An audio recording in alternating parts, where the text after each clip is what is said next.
التائبون العابدون الحامدون প্রিয় السائحون। দর্শক, ভালোবাসার আরেক নাম গিয়াসউদ্দিন আত্তাহারি সাহেব। উনি আমার একজন খুব প্রিয় শ্রদ্ধাভাজন ইসলামিক স্কলার, যাহার কোরআন তেলাওয়াত শুনে সারা পৃথিবীর মানুষ মুগ্ধ হয়ে যায়।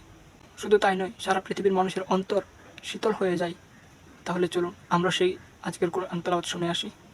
তার আগে যদি আপনি আমার চ্যানেলে নতুন হয়ে থাকেন তাহলে নিশ্চয়ই লাইক, কমেন্ট, শেয়ার ও সাবস্ক্রাইব দিয়ে পাশে থাকবেন। তাহলে চলুন আমরাও দেখে আসি।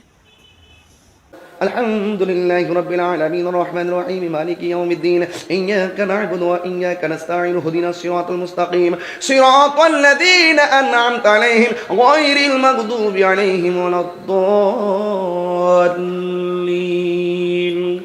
التائبون العابدون الحامدون السائحون الراكعون الساجدون الآمرون بالمعروف والناهون عن المنكر والحافظون لحدود الله وبشر الصابرين. অনেক সুন্দর হয়েছে, যদিও শেষ একটু ভুল হয়েছে। ওয়াবাশির সাবিরিন হবে না, এটা হবে ওয়াবাশির মুমিনিন। তো প্রিয় দর্শক, আপনাদের কাছে কেমন লেগেছে? তবে হ্যাঁ, কোরআন এটা একটা জাদু। যে কোরআনুল কারিমের দিকে তাকালেও সওয়াব, পড়লে সওয়াব, না পড়ে যদি আপনি তাকান তাতেও সওয়াব আছে। আল্লাহ পাক সকলকে কোরআনুল কারিম বেশি বেশি করে শিখা ও পড়ার তৌফিক দান করুক। আমিন।